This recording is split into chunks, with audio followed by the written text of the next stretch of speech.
So in this episode, you're gonna get 6 tips to help you create and maintain a sound sleep schedule to be at optimal performance. Number 1, maintain a regular routine. So a regular routine would be, okay, I go to bed at 11 and then I get up at 7. So there's 8 hours of sleep. Or let's say that you're a 10 to 6 person or whatever that is for you, and that you maintain that Monday through Sunday instead of Monday through Friday and then staying up till 4 o'clock in the morning and then trying to recoup the sleep. So the more regular that you keep the sleep circadian rhythm, the more likely that your system is not going to be all out of whack or put you at risk to be ill. Number 2, do not nap excessively. Yes, if you do not have school-age kids, you may find yourself with more time on your hands, and that once the work is complete, you're like, I'm feeling like I'm gonna get in my pajamas and I'm gonna take a nap. Naps are good, but a power nap, like a 20, 30-minute nap, is an excellent way to boost productivity and give you about 40 to 60 minutes of extra alertness. But if you go longer than that, you may wake up in the sleep cycle to where you're waking up groggy and feeling more tired. So either you want a power nap, a 20 to 30-minute nap, or you want a full sleep cycle, which is gonna last 90 minutes, okay? So you wanna think of the two metrics, 20 to 30 minutes or 90-minute naps.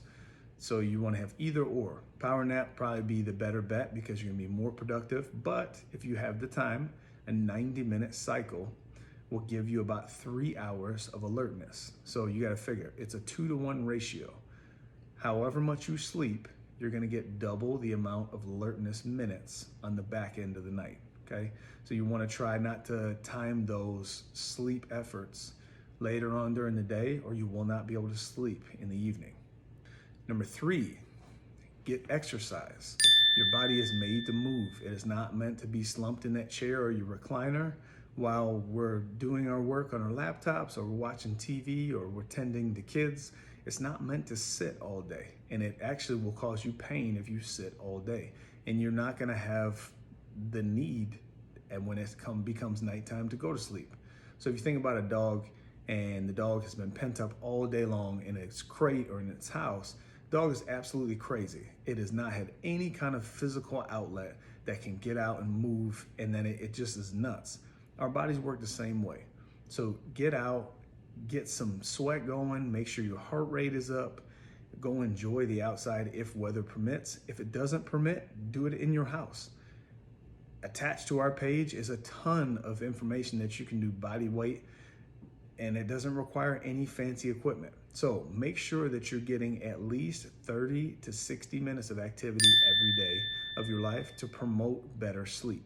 Number 4, control your news intake. So in the age of information, you're gonna be saturated with so much stuff between social media and whether it's MSNBC or CNN or Fox News or BBC or whatever news outlet that you're getting your info from. Make sure you keep a limit to that, because what that can do is let you spin out of control, and then you think the sky is falling and that you can't get to sleep from worrisome thoughts of, oh man, the world's coming to an end. I have every news outlet telling me all the bad things. Sometimes it's good to just control it. So maybe you say, okay, I'm gonna watch the morning news for an hour, and then I'm gonna watch the evening news for an hour. And just that way, you're not inundated with so much content that your mind just may spiral out of control and not allow you to sleep as deeply as you should. Okay, tip number 5. One of the most crucial ones is to limit the amount of light around bedtime. So when you're limiting the light, that is gonna promote the more deep sleep, because there's receptors in the back of your eyes that cannot tell whether or not your screen is just a phone or if it's sunlight, because we are geared just like most animals, unless they're nocturnal. When the sun comes up, we're supposed to wake up. Gradually, we're supposed to get more alert. When the sun starts to go down, we're supposed to wind down and actually go to bed when it's dark. And so when you have a screen in your face or a TV in your room, what that's doing is it's keeping you alert because those receptors in your eyes still are keyed up and telling your brain, okay, it's still light, we need to stay up. And usually what we're watching is something that's very interesting to us at nighttime, whether it be a sitcom or a documentary or a Netflix special, whatever that is. It usually is interesting to us, and so we're gonna stay up and maybe we'll watch 2 or 3 episodes of it. The best way that you can do this is limit your screen time at night. So let's say that you're gonna go to bed at 11:30 because you're just going to bed a little later.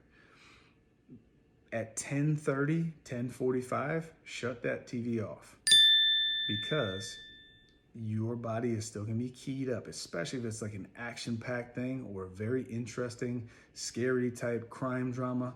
You're still gonna be keyed up and ready to go.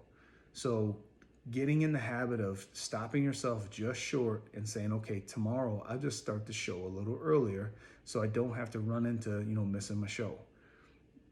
Do yourself a favor, between 45 minutes and an hour prior to you actually wanting to go to sleep, turn the electronics off and you'll get deeper, more quality sleep. And number 6, avoid drinking alcohol before you go to sleep.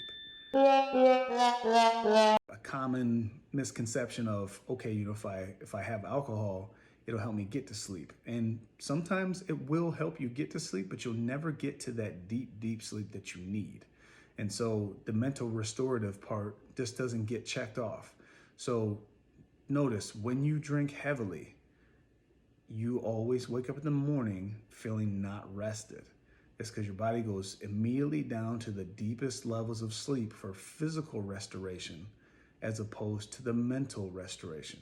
So the mental restoration is just as important, maybe more so important than the physical, because the mental restoration is where you process all new tasks, all new content, any new things, and it's the recovery for your brain. So if you're feeling foggy the next day, it's because either you woke up in the middle of a sleep cycle, or if you were drinking heavily the night before, you really just didn't get down to that mental restoration part of sleep. So trying to limit your alcohol consumption going into bed, you will notice the difference between the day when you don't drink versus the day that you do drink and how you feel in the morning. Getting more sleep is one of the easiest things to do, especially because a lot of us are teleworking and we do have more time to set the stage to do that. Even though minutes are precious, because those of us that have small kids or school-age kids, your day is very busy in conjunction with doing your telework obligations. But if you stick to the schedule that you had set while you were working, it'll be the more advantageous thing to you, because your circadian rhythm, if it gets off, it can drastically affect your body's ability to recover and can put you at risk for sickness in the future. So being that it is a very well-known fact that sleep is important for all military function and performance. So it is your body's natural defense against everything that is trying to do harm to it. And so it's going to affect your reaction time. It'll affect your productivity. It'll affect your moods. It'll affect how you choose what foods you do or don't eat. It affects how your body recovers or fights off any potential infections that you may have. And it also helps repair your brain. So it is responsible for all the things that we need to stay sharp and stay ready, because when the ban is lifted, we do need to resume our regular activities of being the greatest military force in the world. So with that being said, sleep is one of the most important things that we have, but the quickest things that people cut out when it's not convenient. And so with Netflix being that I love Netflix, and internet and news and fear of the unknown, we're not getting a whole lot of sleep, and we're not having to be at an office unless you are an essential worker at an office, Monday through Friday, or 7-day ops for some people.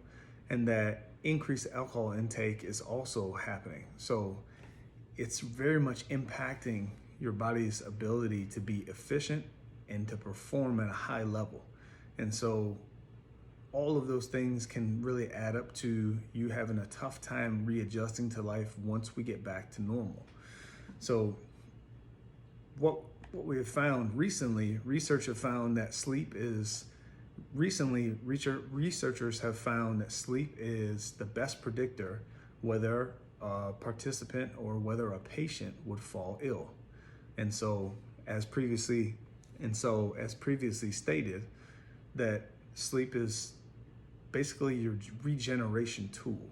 So it is truly a superpower, and it is responsible for repairing the things that have happened during the workday, the work week, the month, the year. And in these times where it is essential for your health to be at the utmost and the most optimal, you may want to set the stage to where your body is able to fight off the things that it may need to fight off, even if it's just a run to the commissary, or if it's just interacting with little kids and that, you know, they can be carriers of things. You just want to be the safest that you can be. So I'm going to give you a quick 6 tips. I'm going to give you 6 tips. All right, so for this episode, all right, so there is 6 tips for sleep enhancement. For more, stay tuned. Make sure that you like and subscribe. Pass this on to your family members, because they are 50% of your success fail of whether or not you're going to be successful. So by all means, please forward this channel out to your loved ones. I would love to be able to help them. Any comments that you have, please list them so that way I can create more content and give you guys the stuff that you need.